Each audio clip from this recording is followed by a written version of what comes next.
leads. But not only that, we're going to talk about how you can help others on your team convert more leads. So it's not just you. Today's episode is going to be special. We have a very special guest. Excited for you to be here. Stay tuned. It's going to be awesome.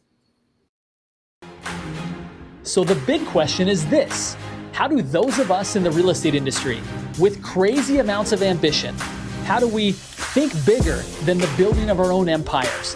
How do we simultaneously seek success and significance, income and impact? My name is Justin Stoddard, and this is the Think Bigger Real Estate Show. All right, guys, welcome back to today's show. Again, as I mentioned, very excited about how to get into converting more leads and helping your team do more of that. I don't know of anybody better at that than this. His accomplishments precede him. He's got a fantastic following. Excited to fully introduce him. So with no further ado, let me do that. His name is Dale Archdeacon. He has an amazing organization, and again, we're going to get into all of his accomplishments. But Dale, before we do that, just want to say thank you for coming on the show today. It's a total pleasure to have you here. Listen, the honor is all mine, man. Listen, you've had some heavy hitters on this podcast, and I'm just honored to be another one of them here. Yeah, today's no different. Excited to really have this topic. You know, I really specialize, my audience knows this, I specialize in helping people to get more referrals, to really scale a warm market business. Yet I do know that oftentimes you get to where you've scaled your warm market business, both through your sphere as well as through professional partners, which is what I specialize in. And I know that many have an appetite for much bigger than that at some point they want to scale even to leads. And today we're really going to help them understand that you don't have to always just be chasing. There really is a way to convert at a higher level. So for those that don't know you, Dale, I want to talk a little bit about your accomplishments.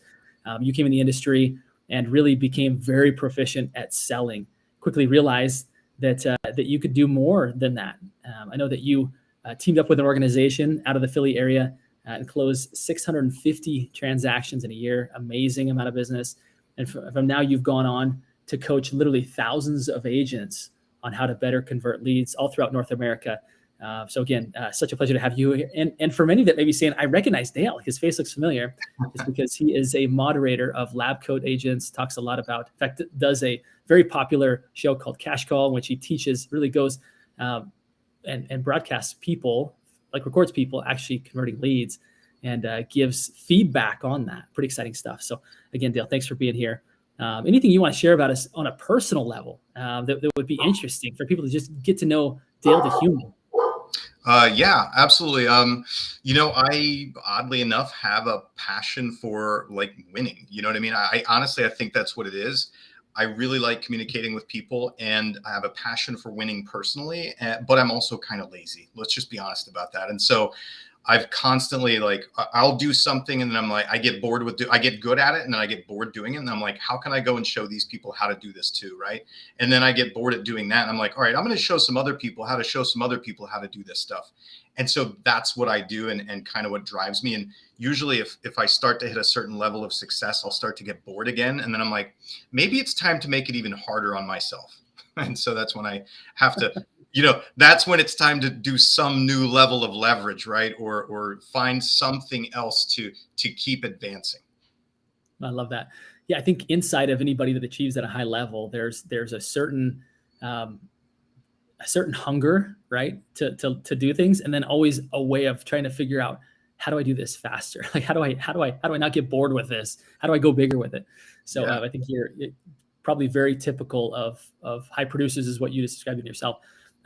I'm curious, just at the very core, again, the key tenet and promise of this episode today, of folks tuning in today, is how do you convert more leads? Like what I know it's not one magic bullet, but I do believe that in a short period of time, you can help us to begin to unlock why some people really struggle and convert at really low levels, and why others really have much higher conversion rates. Can you walk us through kind of some of the key elements of converting more leads? Yeah, absolutely. So I would say I'm going to talk about all the things that I do know, and then there's a gray area or even a black area that I don't know, and we'll talk about that too. It's the mysterious zone where for some reason someone's not succeeding. So we'll talk about the obvious stuff, right? A lot of those can be, are you confident in what you're saying? Are you persuasive with the people that you're talking to? And do you have a drive to win and to understand someone that you're talking to and to be able to serve them, basically, right? So one of the things that I see a lot happen are, salespeople hold themselves back because they're really uncomfortable about what to say or how to say it, or, oh my God, what happens if they say this? What do I do then? So they have a lot of fear and trepidation, and they just don't have a lot of experience or practice. So a lot of the things that we do when I've built inside sales departments, or when, working with our clients, wherever they are in their sales teams, the very first thing is we teach them really good skills. We practice with them repetitively, and not only just practicing with them. And this is where Cash Call came from, right? Because what I discovered was, hey, I can teach you a script, right? Hey, when they say this, you say this, you go, uh-huh. And I said, okay, great. Well, let's practice that now. And you kind of screw it up, and I help you, and we practice it, and then you get really good, right? And then I say, hey, Justin, let's listen to what you said to those people. And you totally shit the bed and don't say anything that we practiced, and don't say anything that I taught you. And then we say, okay, let's bring it back, Justin. Let's do it again. Now actually go say that. And we're going to keep listening to your recordings until it percolates all the way through into what you're doing. And when it can percolate into what you're doing, then you're confident. Then you're like, man, I can talk to anybody. Let's do this. So that's the basic core level, right? And what I find with a lot of team leaders and a lot of brokerages is they're pretty good at initially teaching people what to do, and then saying, hey, did you do that thing? And they just say, uh-huh. And I don't know why it's not working. And the team leader is like, I don't know, maybe I need better leads or better agents. I don't know what I need here. And in fact, what usually needs to happen is we just need some better, more consistent training that we actually go all the way to the end and inspect, did what we expect pop out the other end, right? As Gary Keller likes to say. So that's at its basic core right there. And I'd say that 90% of the agents listening to this right now, or salespeople listening to this, as well as their sales managers and teams, if you just go back and do what you know you're supposed to do and just keep doing it until you're bored and your eyes bleed, and you actually check the results to see if they did it, you would put me out of business. I wouldn't have a training program anymore. It's interesting. Last night, for those that know me, know that I'm from the Northwest, and today I'm broadcasting live from Orlando, Florida. I have a big event I'm attending here tomorrow, and I was out of my normal routine, but made time to watch Tom Brady beat the Dallas Cowboys. Right now, this is Tom Brady's 23rd year in the business of being a quarterback, right, for the NFL. And I wonder to myself, like, I wonder if he ever gets bored, right? Like, and you can tell that he has just absolutely mastered the mundane, right? After 23 years of just being better than everybody else, you'd think that like he would be bored, but I don't think he gets bored of winning. I really don't. And I think your point reminds me of Tom Brady, that if you really want to excel at world-class levels, it just takes getting really good at the simple things over and over and over and over again, and not tiring of doing them over and over and over again. And I think all too often we think we've mastered something because we practiced it once, right? Or because we saw teammates practice it once. And what I hear you saying is that it just takes more time on task. It just takes more time practicing those things and being in different scenarios until you really do have the confidence to be able to do it at such a high level, regardless of what they see on the other end. Is there anything that you'd add to that, Dale? No, I think that's pretty much it. Yes, it gets boring. Yes, it is monotonous. And we're constantly, who was it that said, we get bored doing what works, so we go and try things that don't, right? I don't remember who said that, but it's so true, and, to some extent it's true for me too. I think I started by saying, hey, I get bored real easy, and then I got to go to the next leverage level. But, with that, I'm building on what I know, right? So I know that I can call leads. I know I can set appointments. I know I can sit on your couch and get you to sign paperwork with me. The adventure for me was, how do I figure out other people, how to teach other people to go and do that with you? And then now where we're at is, how do I teach my trainers, which I still haven't perfected yet, in all honesty, how do I teach my trainers to train in the way that I do? And I can, I'm constantly working to improve them and get them to as close as me as I can. So yeah, one of that is like, I keep trying stuff that doesn't work, but you better be really committed to that growth process if you're going to do it. Otherwise, just do what you know, but do it more often. Keep practicing that till you master it. Yeah, boy. There's a lot to that. What you just said there, Dale, is that there's different levels of success. What we preach on this show is going beyond success to significance. And I think you just gave an amazing definition of that. Success is having like a level of expertise so that you can perform for yourself. Significance is when you can help other people perform. And you shared this at a couple different levels. Like number one, can I perform? Can I close leads, right? Can I convert leads? And then it's, okay, can I teach other people to convert leads, right? And then it's, can I teach other people to teach other people to convert leads? Like, it's just different layers of significance. And I think for those of us that have a tendency to want to build something and then we get a little bit bored as it starts to work, that's a great progression that we all should follow. Is that rather than jumping to something new, is just say, how do I help somebody else have the success that I've had? Because in that, I think you'll find true fulfillment, not just more success and significance, but you'll find fulfillment because you start to see other people change their lives just as your life was changed, which is beautiful. Yeah, and I know that. So, you having the specialty and expertise in referral business, right, and in relationship business. Hopefully, nobody I know is listening to this podcast at any given time. But just a little full disclosure: there are about 4 or 5 people within my company who are probably interacting as me on social media while this recording is going on. So that's leverage, right? My writer, ghostwriter Ryan, who's been writing my articles for me, that guy writes amazing articles and it has my name on it. I'm like, holy smokes, that's a really awesome article. And I've caught myself a couple times where I'll get an email in my inbox and I read this subject line. I'm like, who's writing about inside sales? And I open it, I'm like, what is this? Oh, it's my article. That's a really good article. Ryan, that's awesome, man. So in just bringing it back for your audience that are here to learn how to continue, growing that stuff. Hopefully, again, nobody's listening to this, but I have elves in my workshop too. Yeah, and that's pretty cool, right? That you can actually turn Ryan into a better Dale than Dale. Oh man, like sometimes I see the articles, I'm like, holy shit, this is really smart. Oh, it's mine. Oh, that's my article. Hey, yeah. But it did take time. I mean, Ryan's a great writer, but he hasn't ever sold real estate. He hasn't ever personally managed an ISA team or a real estate team or scaled one. But in working with him, initially I wrote everything and he edited it, right? And then basically I had him start spinning articles for me so that we could submit them to different outlets. And if anybody doesn't know what that is, you can look it up. Basically, you take your same content, you restate it differently and put it to a different outlet. Through him going through that process, now that dude writes whatever the hell he wants and his articles are awesome, right? And they speak with my voice. You better not let him meet your wife. That's the one thing that you can't duplicate, right? She's like, I like him. You're like, no. Right. I love it. All right. So let's now get into phase 2 of today's promises, like the promised result from today's episode, right? Which we've kind of already dabbled in a little bit.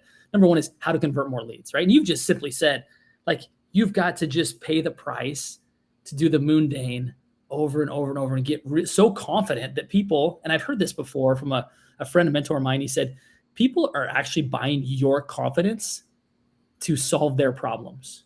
Yeah. And I was on coaching calls this morning with 2 groups that I coach. We talked about this confidence, that in today's market, you might say you're confident, but if people can't feel your confidence, they don't believe you, right? You actually have to believe that this is a great opportunity and actually believe it, because that's where the energy is transferred. That's where you become very persuasive and very influential, is when you actually believe it enough and your energy convinces them. So I think that has to be obviously in place for you to convert leads, right? To get so good at it that you can really influence people in that way. Feel free to add on anything to that you'd like. But what I'd really like to go now is how do you pivot and go beyond that to where now you're really managing a sales team, right? To where it's beyond just you. What does that look like from a logistics or infrastructure leadership standpoint? Any one of those 2 topics are totally in bounds. Go for it. All right, let me take the first one where we're talking about converting those leads, and you said confidence. Totally get that, right? Here, and I want to put these tips out there for people, whether you're the person actually converting or whether you need to teach other people to convert. Here's the biggest thing that I found. And there's a progression, and I've been able to shave the curve for people, but not eliminate it entirely. And that's a personal curve, right? It's their own internal ability to step out of, I'm the salesperson and I need to convert you, and I'm worried about what you're going to say or what you're going to do next, to the point where you truly feel on the inside, hey, I'm your friend and I'm your counselor and I'm your guide, whether you realize it now or not. Whatever comes out of your mouth, I'm going to figure out what you need, what you want, and whether or not you need to be redirected. And I'm going to be with you to get you there. I am your consultant. I'm not going to say that to you, right? To a lead. I'm going to act that way. That's how I'm going to show up. Every single lead that I speak to is my client, whether they're paying me or not, whether we're in process or not, they are my client. So that's first for converting more leads. And then really on top of that is say smart things and not stupid things. So, I do have that podcast called Cash Call, and we play a lot of recordings, and you'll hear inexperienced salespeople who say dumb things or who say inexperienced things where they are not on the same side of the table as the lead. Instead, they're in opposition to that lead. And then let's jump into what you just asked, which is, Justin, prompt me again. You said, how do we then teach people to convert more leads? Yeah. How do you take it from where you really understand how to do this at a high level and you start to duplicate yourself, right? You talked about that, like how you've done it in social media, but also how you start to do it inside of a sales team. Yeah. Okay. So this is one of the things that I've noticed that team leaders, business owners struggle with. And one of the strengths that we have is the ability to figure out, what did I do? Why did I do it that way? And how do I teach it to you? That's one. And then two, why are you doing what you're doing or not doing? And how can I get into your head to understand your perspective, salesperson, so that then I can explain to you how to change your action or how to change your perspective so that you can do what I know you need to do in the way that you're doing. Hopefully that's not too high level. Yeah, no, I think it's the same roadblocks that we're solving for ourselves, right? By the way, the goal that you just shared about the mindset of sales, I encourage anybody to go back and listen to that again if you missed what Dale said there. But it's now that we've figured out how to sort out our own stuff and really show up. And as you said, don't just ask people to be their advisor, but be their advisor, right? I am your advisor. Justin, Yeah. You're my client, whether you know it or not, right? Every one of your listeners, I have no idea who you are. You are all my clients, and I want all of you to succeed. And if we ever talk, I'm just going to behave that way with you, right? I love that, right? And so it's you becoming that. And then the next phase is helping those that you serve to duplicate that same thing, right? And is it that simple? It's that simple. It is not easy. Well said. If only it were that easy. Because what I find a lot is you just have, it's a lot of personality that gets in the way, right? It's a lot of misconception that gets in the way. It's like, initially, if you have a salesperson that's relatively green, that salesperson is either trying to figure out, how do I eat you, lead, or I'm afraid of how you're going to make me feel or how you're making me feel, and I'm too preoccupied about that to pay attention to you.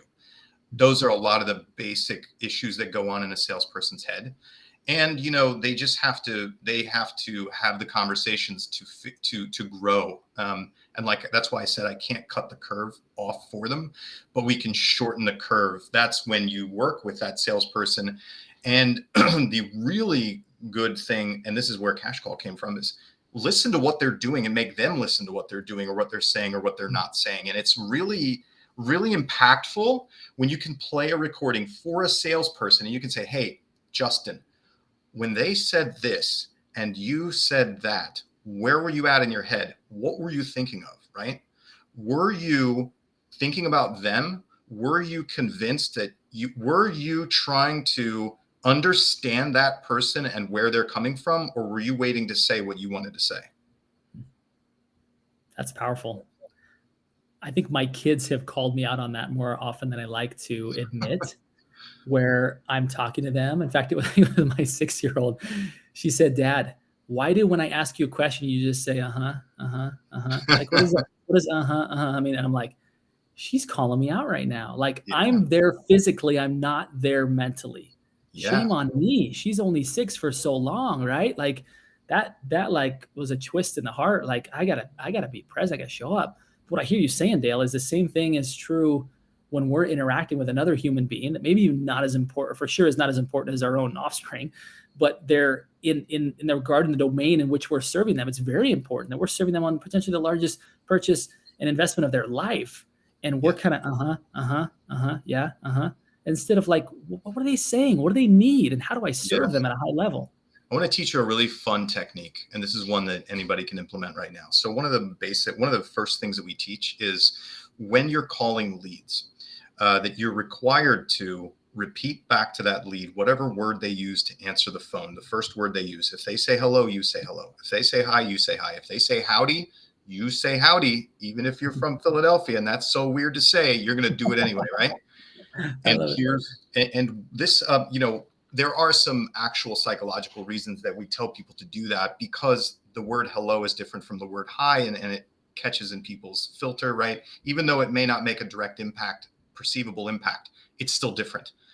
But what it requires is, and it's so funny when we train this, and we do this ring thing, we do this role play stuff, and you don't do it, and I stop you and I say, nope, what word did I say? And you're like, I don't know, because you weren't listening, right? So it forces these people into active listening from the very first word. And it annoys the crap out of them. But then after a while, they get super scared and they're like, oh my God, did I say the right word or not? And they're really paying attention. So that's really kind of the beginning of truly active listening to people. And then there's other strategies that we use.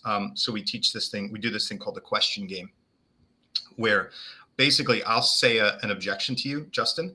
And the only way that you're allowed to respond is you have to ask me a direct question to unpack the objection that I just gave you. You can't pitch me. You can't make a statement. You can't close me. You can't argue with me. You have to come up with a really great question that's going to unpack my objection. And it has to be a direct one versus an indirect one. What that does, the question game, within that, like if I said, Justin, I'm not ready to work with an agent. And you asked, well, Dale, why aren't you using an agent? And I would stop and I'd say, did I say I wasn't going to use an agent? No, I said I wasn't ready to work with an agent, right? And so just even in that, it's like you're not really understanding me or listening to the words that I'm giving you, and we're going to stop you. We're going to bring you back to it. So when you ask, how do you teach people to convert at a higher level? There's a lot of nuance to human interaction, and you can't just go download a list of scripts off the internet and expect that it's going to, suddenly translate into, $500,000 in GCI. So that's attention to detail.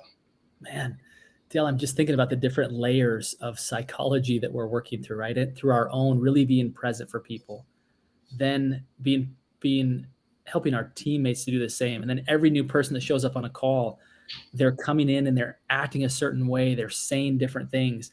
All of it are a total like breadcrumb clues of what we can do to serve them. And sometimes we just walk right over them and we walk down the path we've always walked down because that's the one we were told to walk down. When in actuality, like you said, if they'd stop and listen and say, now, wait a minute, tell me more about that. Tell me why you said that. All of a sudden, now they just tell us exactly how to serve them, right? They tell us exactly how to be in business with them, but we just skim past it based on assumptions, based on laziness and listening, based on our own insecurities of us thinking in our own heads what we should be saying next. We don't want to mess it up when that's not the point. It's about serving them. Yeah. So much gold in this, Dale. Absolutely love what you're teaching us today. Thanks. One of the things that I also point out when we're teaching, as you were saying, right? You said they tell you how to sell them or they tell you how to serve them, right? Exactly. And so we often, as we're teaching students, we say, listen, any objection when somebody won't do what you want them to do, when you want them to do it, or how you want them to do it, or who you want them to do it with, what they're telling you is, I will do something at a different time with a different person under different circumstances. You just need to understand what that is and why they think it should be that way or with that person or at that time. And if you can figure out how to give them what they want, whatever they think they're going to get by doing it that way, you just might get it done with you or done sooner or done at a higher level. And like you said, when we started off the episode, is that all too often people will go through this in a, maybe not knowingly, but in a very lazy manner, right? Of how they communicate with people, of how they're leading their team, of either how they're converting leads themselves, how they're teaching others to convert leads. And it always comes back to these leads suck. Like these leads they're bad leads. Yeah. First of all, they're not leads, they're people. And the people don't necessarily suck. It's just that we haven't really identified how we could best serve them because we don't have these skills that you're teaching us today, right? Yeah. And I want to give full disclosure here, man. I'm a team leader. I'm a sales manager, team leader, business owner. And you want to know the funny thing that I've discovered over the years is whenever I get upset with the lack of performance of my salespeople, but I take ownership and I go and listen to what they're saying or not saying or doing, and I initially get really mad and disappointed, I then think, did I spend the time that needed to be spent on task with the training to make sure that I knew they were prepared, right? If I did that, if you demonstrated what needed to be demonstrated, and then we heard you, saw you actually demonstrate it, and then you fell off, and I can confidently say I invested the time that needed to be invested with you, okay, then that's on you, salesperson. But honestly, for me, man, a lot of times it comes back to I didn't invest what I needed to invest, and or I didn't consistently enforce the accountability around the process or how to do things. And so oftentimes when I go back and fix those things, I get what I wanted. But I have to be willing to admit to myself that I didn't invest what needed to be invested in order to get back what I wanted. You know what this reminds me of? I read Jocko Willink's book. It's something ownership. I can't remember the first title. Extreme ownership. There we go. And what you just described there, Jocko would be proud of you. For those that don't know Jocko, he's one of the baddest dudes on the planet, like former Navy SEAL, trained SEALs for decades. And it's amazing as you listen to his stories in that book about how people made really bad decisions at times that put other people's lives in jeopardy. He always came back to the fact of here's where I messed up, right? This is where I can, and it wasn't like a self-deprecating. It was like, this is where I need to get better. I did not prepare my men in this way, even though like between you, me, and the rest of the world, he probably did a great job per our standards, but per his standards, it's like, if there was failure underneath any of my stewardship, I take responsibility. And I think we have a hard time doing that because it causes us to feel insecure. It causes us to feel like we're failing. But really what I just heard you say, Dale, is that I have the power to change everything, right? If it's bad leads, if it's bad sales reps, lazy reps, like all of a sudden it's like we live in a victim world where we can't change anything. Everything sucks and therefore my life's going to suck. That's the point, man. Like I have to have a sense, if I have a sense of ownership, then I feel empowered to make a difference, right? There's a little bit of, I feel bad that I didn't do what I was supposed to do, but I still have a sense of power. I still have a sense of ownership. I have a path, right? Whereas if I say, oh, it's the universe that hates me, maybe I should just do a rain dance and more money will come from the sky. You're totally out of control there, right? It's disempowering. Disempowering, is that yeah.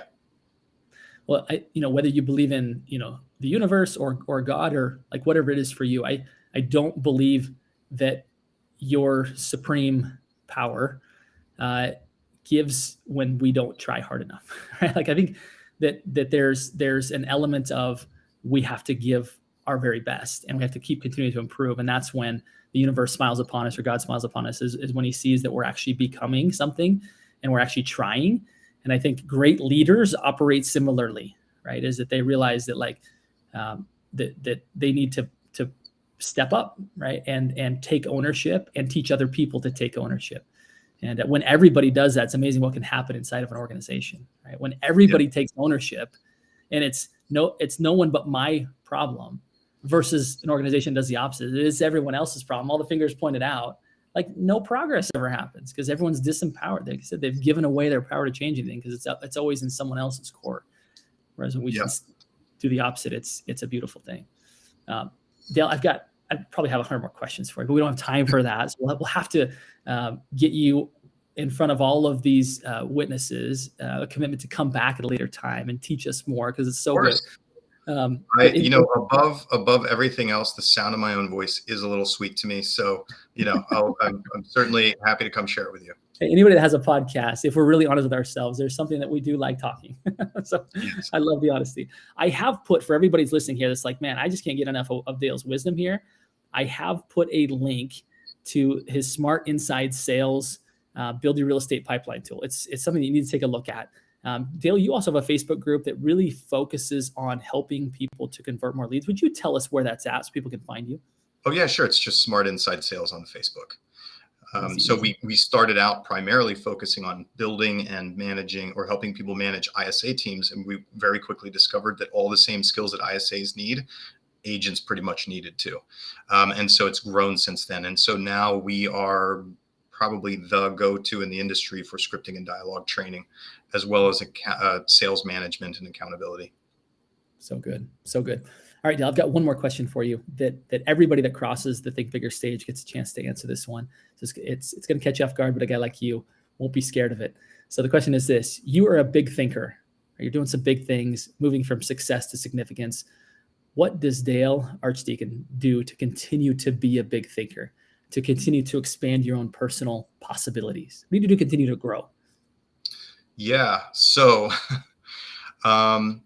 I come up with ideas that I don't know I have an idea of how to execute. And then I tell my team, and we don't actually know how to execute it at any given time. And so we like to say at my company, we're building the plane in the air, which, does cause a little bit of stress, but that's exciting to me, right? Is the bigger idea. How can we become the household name of scripting and dialogue lead conversion training in the real estate industry, period, right? That basically you cannot be a vendor in our industry. You cannot have a brokerage or a team in our industry without using our material. And if you are, you quickly figure out that you should be using our material. That's where I want to get to. So how do I get there? I love it, Dale. Big thinker all the way, baby. Appreciate it very much for everything you've contributed here. I want to thank you for that. Look forward to staying in contact. For those that, by the way, watch this show, we have a special gift for you. It's how to deal with the objection when somebody says, I already have an agent. So Dale's given us a little sneak preview at that. If you're interested in that, be sure and look inside the show notes and or just DM me and we'll send it over to you. So look forward to that. Dale, again, thank you so much for your time, for being now a member of the Think Bigger alumni, the community. We appreciate you very much. Look forward to continuing our association. And to everybody listening today, my final request is this: go think bigger. Dale, thanks for helping us do that today, my friend. Thank you so much for having me. If you enjoyed this episode, then I have a very special invitation for you. I've created a private Facebook community called Successful Real Estate Agents, where the focus is going beyond success, having both a successful business and a significant life. If you're not yet a member, go sign